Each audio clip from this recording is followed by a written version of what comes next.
Sauf que depuis que tu es parti en famille, ça fait 1 an que tu es en famille. Dès que tu es allé en famille, ton mari a pris sa tisa pour venir habiter dans ta maison. Et il faut savoir que ton mari, celui qui est ton mari aujourd'hui, était le chauffeur de ton papa. Ce qui est grave dans l'histoire, c'est que la tisa de ton mari est elle mariée légalement. Salut les amis, j'espère que vous allez bien. Nous sommes là encore pour une nouvelle vidéo de Coach Amontic. Je vous invite à la regarder correctement afin de bien comprendre ce qui se passe dans la vie en général et dans la vie des couples également. C'est très chaud. Restez concentrés sur la vidéo afin de pouvoir la regarder du début jusqu'à la fin. Ciao. Moi, je suis une femme mariée depuis 8 ans et j'ai 4 enfants avec mon mari. Donc, c'est-à-dire qu'à partir du deuxième enfant, j'avais remarqué que mon mari avait commencé à me tromper. Bon, je n'y prêtais tellement pas attention parce qu'il restait ce mari attentionnaire à la maison et le bon père qu'il avait toujours été. Donc, arrivé au 4e enfant, ça commence à devenir... 4e déni, ma chérie, pardon. Oui, 4e déni, pardon, excusez-moi ma coach. Donc, ça commence à devenir vraiment intense. Et suite à cela, je me suis quand même réfugiée dans les bras de ma meilleure amie à l'époque. Nous avons étudié ensemble. Elle est toujours célibataire aujourd'hui. C'est une femme fructueuse, comme vous le dites si bien. Donc, je me suis confiée à elle. Mon amie me proposera cette fois-là d'aller faire une petite virée à Dubaï, des petites vacances, histoire un peu de décompresser. Donc, à ce moment-là, j'en parle à mon mari. Mon mari qui me dira, il n'est pas convaincu que c'est une femme. Que cette amie c'est une femme, que certainement c'est un homme qui veut me payer des vacances, etc. Donc j'ai fait de mon mieux pour le convaincre, il n'a pas accepté. Mais par contre, il m'a proposé une deuxième option, qui est celle de du coup aller rendre visite à mes parents qui sont dans une autre ville. Nous vivons dans un pays d'Afrique, qui sont dans une autre ville, etc. Donc moi je lui dis bon c'est pas quand même une mauvaise idée, j'accepte. Dans tous les cas, moi j'avais juste besoin de partir un peu loin de la routine, histoire un peu de me mettre à jour. Donc j'accepte la proposition. Mais par contre, je me rends compte qu'il m'a payé un billet aller simple. Un aller simple, moi je dis, bon, c'est pas grave, je me suis en allé avec mon petit le dernier déni, qui a 1 an aujourd'hui. Sauf que, arrivé chez mes parents dans une autre ville, j'apprendrai que mon mari a fait rentrer une autre femme, du coup, sa tisa, à la maison. Donc, elle s'est installée à la maison avec mes 3 autres enfants qui sont restés. Donc, cela se passe, c'est 1 mois, 2 mois, 6 mois. Aujourd'hui, je vous parle, cette histoire date de 1 an que je suis coincée dans la ville où habitent mes parents et mon mari est dans cette maison avec sa fille et mes enfants. C'était que des rumeurs. Eh mais Denis, ma chérie, Denis, si tu dis enfant encore, tu descends. Non, je ne dirai plus ça. Okay. Donc, un jour, j'appelle, parce qu'il a cette même que je parle à mes dénis, etc. Un jour, en cachette, j'appelle un de mes dénis, je crois que la première. Je lui pose donc la question de me dire la vérité, si réellement il y a une dame à la maison. Mon déni me dira que oui, effectivement, il y a une maman à la maison qui dort avec papa. C'est tout ce que mon déni me disait. Donc, cette fois-là, j'ai la confirmation. Donc, j'en parle à mes parents, j'en parle à toute ma famille.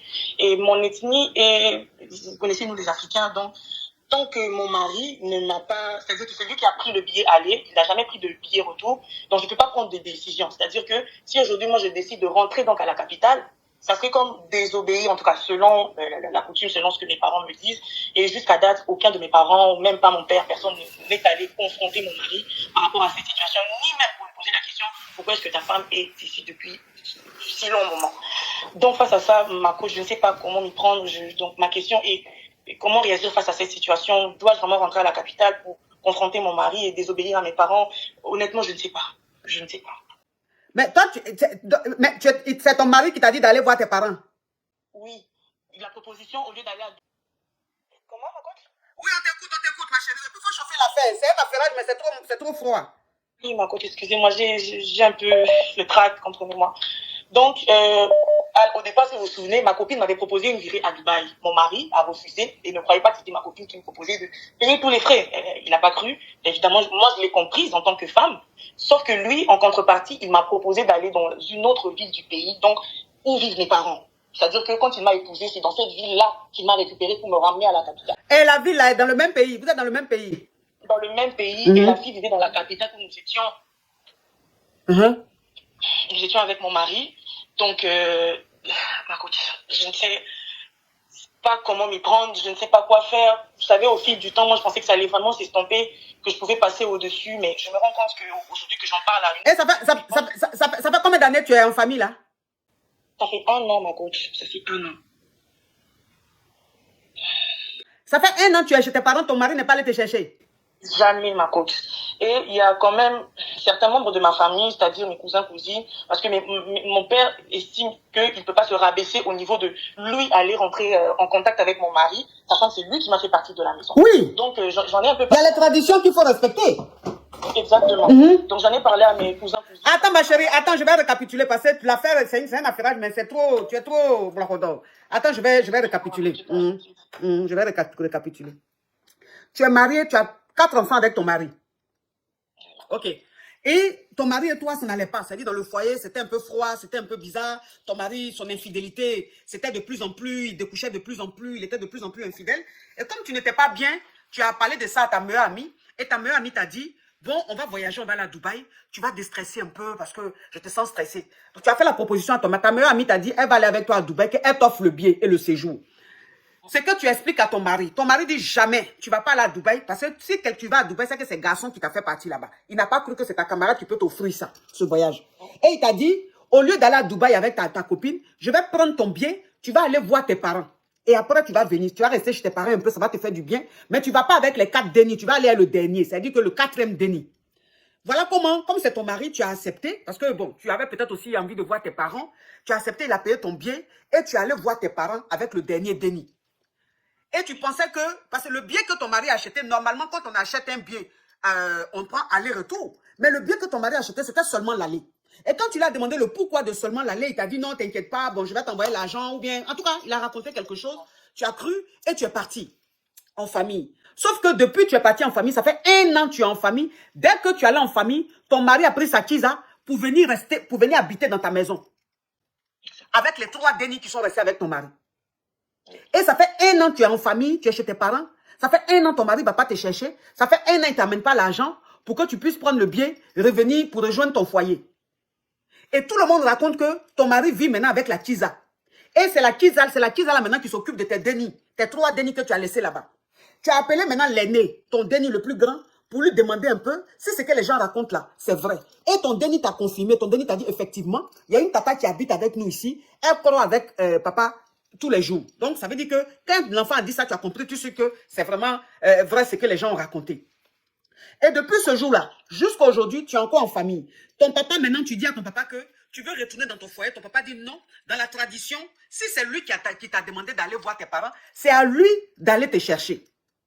C'est à lui de dire à tes parents, je suis venu récupérer ma femme. Je suis venu chercher ma femme. Mais moi, je ne peux pas, en tant que père, j'ai ma dignité. Je ne peux pas payer ton billet pour que tu puisses rejoindre ton foyer. Non, c'est ton mari qui doit payer le billet.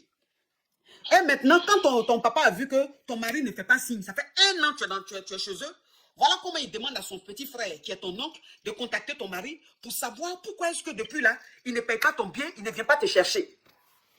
Exactement, ma coach. C'est là que mon mari répond donc à mon oncle que lui, il voulait prouver à mon père. Mon père, en fait, parce que mon père, c'est quand même quelqu'un que Dieu a béni, en tout cas financièrement. Et quand il est venu m'épouser à l'époque, c'était presque un chauffeur de mon père, je peux dire comme ça. Okay. Donc aujourd'hui, Dieu a béni mon mari aussi, gloire à Dieu, nous sommes très bien financièrement. Donc il répond à mon oncle pour dire, je veux prouver à son père, lui pensait qu'il allait rester éternellement le seul riche. Voilà, aujourd'hui, moi aussi j'ai autant d'argent, je gagne autant par mois, et c'est moi qui prends charge de sa fille, parce que c'est lui qui a payé mes dernières années universitaires, les 2 dernières années universitaires, et il a dit que c'est lui qui a payé toutes mes études. Donc il a même bafoué toutes les années de scolarité, de tout ce que tu veux, madame, des études que mon père a payé. Il dit que c'est, en gros, c'est devenu un bras de fer avec mon père.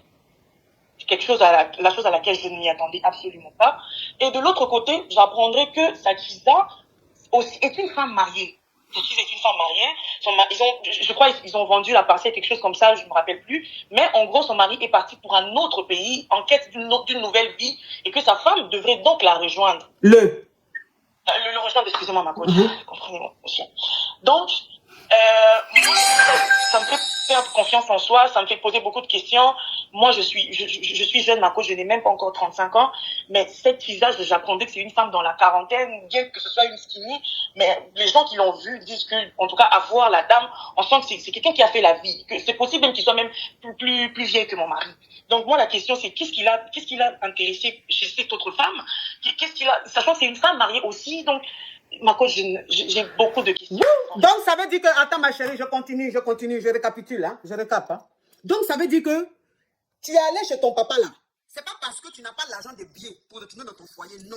Mais comme la tradition le demande, c'est ton mari qui doit aller te chercher ou c'est ton mari qui doit payer ton transport. C'est ce qu'il a dit ton papa. Sinon, ton papa peut payer ton billet parce que ton papa est financièrement assis. Et il faut savoir que ton mari, celui qui est ton mari aujourd'hui, était le chauffeur de ton papa.